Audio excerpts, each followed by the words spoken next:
Halo, apa kabar? Kembali berjumpa dengan saya Hetzman Arif dan Rocky Gerung dari Rocky Gerung Official. Bung Rocky, tadi malam saya mendapat pemberitahuan dari teman kita, Gigin Praginanto. Ini wartawan senior, dulu wartawan Tempo, yang kita ingat dulu salah satu momen bersejarahnya dia berhasil mewawancarai Yasser Arafat ya, yang sekarang aktif mengelola channel Bravos Radio. Nah, itu dia. Dan ini kelihatannya akun dia dibajak karena konten-konten dia semua hilang semua. Ini menarik juga nih perkembangannya, dan kita sama seperti dengan Rocky Gerung Official dan Hetzman Opine beberapa kali yang lalu kan juga jadi korban pembajakan, tapi nggak sampai seperti separah ini. Gigin ini kontennya hilang semua. Itu satu soal. Nah, soal Gibran, pelaporan Gibran dan Kaisang juga kelihatannya terus berlanjut karena muncul berbagai komentar dari para pengamat dari hukum, dari ekonomi, dan juga respon dari Gibran sendiri. Nah, itu saya kira topik-topik yang sangat menarik, dan kemudian juga ada topik-topik lain yang saya kira soal pengurus baru PBNU. Pengurus PBNU ini yang menarik adalah sekjennya diisi oleh Saifullah Yusuf.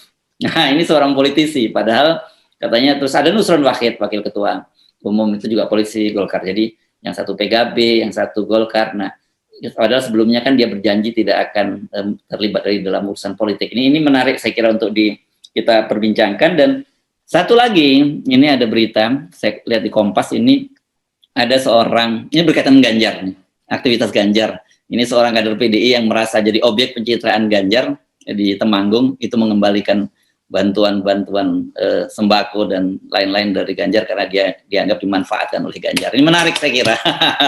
Oke, itu list berita yang saya sajikan buat Anda untuk dikomentari. Silahkan dipilih mana yang paling mendapat prioritas dulu.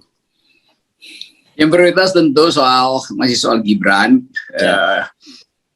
dan adiknya yang atau siapa ya, berdua lah anak presiden. Ya.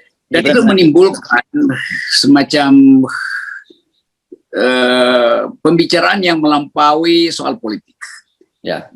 Memang itu masalah politik, tapi kemudian orang berupaya untuk melihat bahwa keadaan kita hari ini sedang diuji oleh kasus-kasus semacam itu. Jadi kasus yang sebetulnya bisa kita sebut kasus yang tertunda, karena orang sudah membayangkan bahwa ini akan terbuka nanti itu.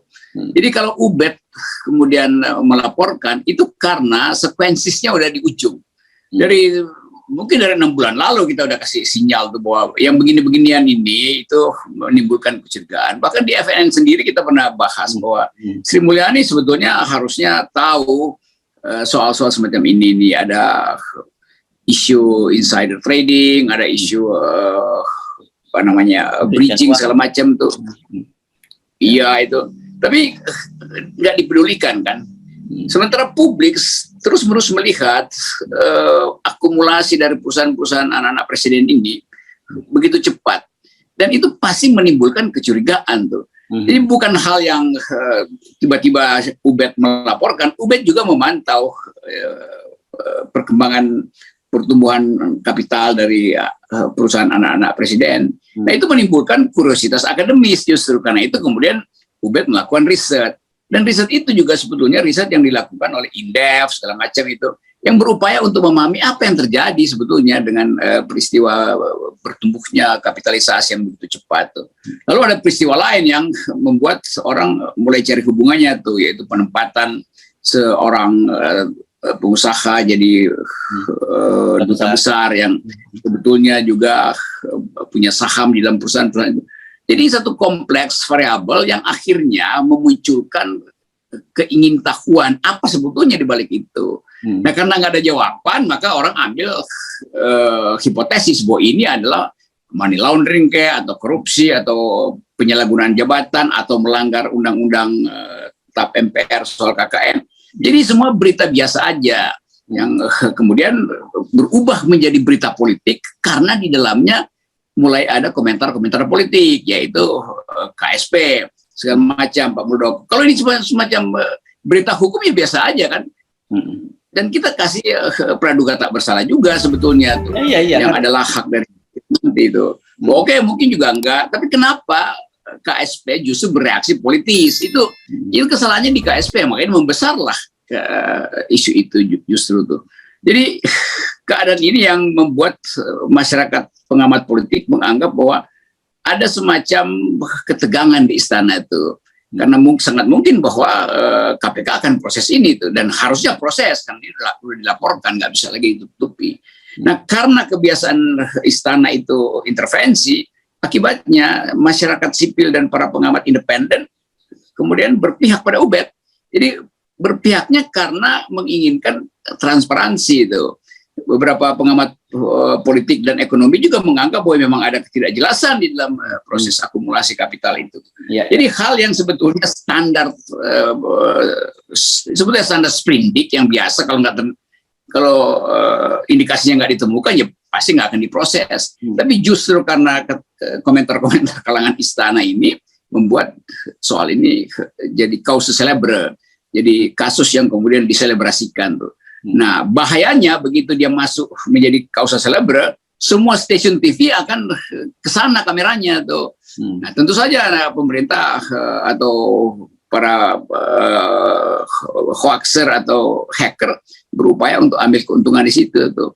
Mungkin aja Bravos itu diintai oleh hacker karena si hacker ini mau dapat imbalan, maka dia rampok konten dari Gigin, teman kita di Bravos itu. Tapi nggak ada soal, karena ini juga akan berubah jadi berita lagi kan. Kenapa Bravos itu dihack? Itu intinya tuh. Jadi setiap kali berita bagus itu menjadi buruk, maka berita buruk itu akan dieksploitir kan. Begitu intinya dalam jumlah. Ya, karena itu kita mendorong untuk supaya soal ini ditangani secara transparan gitu. Apalagi Gibran sendiri juga sudah menyatakan ya silahkan saja dilaporkan ora popo, kata dia gitu. Kalau salah ya aku ditangkap saja. Apalagi ketika ditanya apa nggak mau melaporkan balik Ubaidah Badrun, ya kenapa mesti melaporkan balik? Itu kan jadi sebenarnya pertanyaan santai. Ini nggak apa-apa gitu, kita dorong semacam itu karena betul ini belum tentu ya kasus Bravos ini, Bravos di hacknya Bravos berhubungan dengan kasusnya Gibran, karena meskipun saya tanya pada Gigin apa sih konten yang Anda buat sebelumnya, wawancara dengan seorang pengamat hukum dari Solo kebetulan, M. Taufik, itu soal kasus Gibran. Nah, belum tentu ada hubungan, tapi karena sedang rame-ramenya itu dan ada kejadian ini, orang bisa mengkait-kaitkan kan, begitu jadinya ya, Bung Rocky.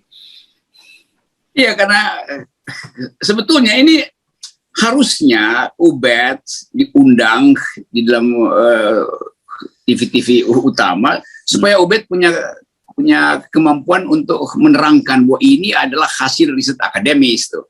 Kan Ubed bukan jaksa, juga bukan politisi yang punya kepentingan dengan anak presiden.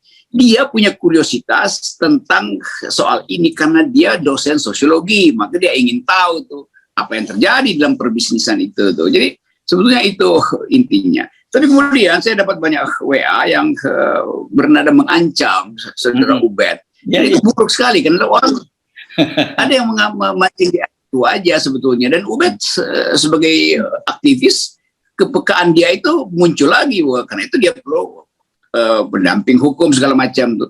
Jadi kita coba lihat dalam 2-3 hari ini apakah istana memang terganggu dengan isu ini nih.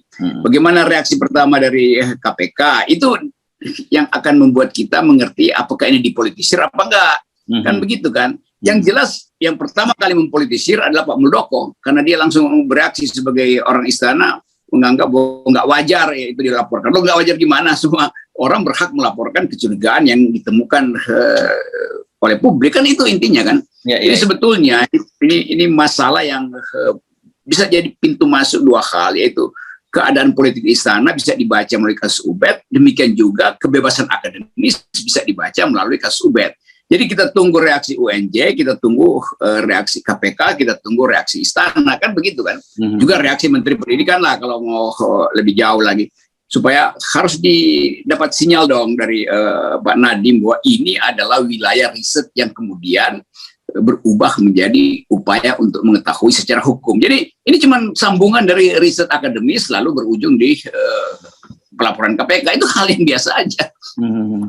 Ya, dan orang yang dilaporkan itu bukan berarti kemudian dia pasti menjadi tersangka atau bersalah. Belum semacam itu ya. Nanti fakta itu biarkan para penyidik dan kemudian pengadilan memutuskan orang itu bersalah atau tidak. Ya itu pentingnya kita paham bahwa korupsi itu selalu dicurigai berasal dari kekuasaan itu. Ya. Kan kita selalu katakan kenapa ada korupsi? Karena ada surplus kekuasaan. Ya. Kenapa ada akumulasi yang cepat? Maka kita bikin juga hipotesis pasti ada surplus kekuasaan yang menyebabkan perusahaan anak presiden itu dengan cepat bertumbuh. Kan itu kuriositas akademis saja tuh. Yang lain kalau tertangkap tangan kan dua anak presiden tidak tertangkap tangan. Hanya diduga ada semacam ketidakwajaran. Nah, ketidakwajaran itu sebaiknya diterangkan dan dua anak presiden menganggap ya biasa aja kalau orang curiga tuh. Dan kecurigaan itu memang harus ada pada publik karena ini menyangkut lingkaran dekat istana. Itu hal yang sangat standar di dalam jurnalisme sebetulnya tuh. Jadi nggak usah ngasih sinyal untuk menekan berita ini. Itu juga buruk tuh. Jadi kita balik lagi pada kebiasaan kita untuk kembali menegakkan etika anti korupsi dengan cara yang serius, dengan data akademis, dan dengan memenuhi jalur yang diminta oleh undang-undang, yaitu laporan ke KPK kan. Semua orang yang mencurigai seseorang melakukan kejahatan harus lapor pada polisi. Setiap warga negara yang ingin menegakkan demokrasi yang bersih harus lapor ke KPK kan. Ini semua lembaga yang resmi, jadi nggak ada yang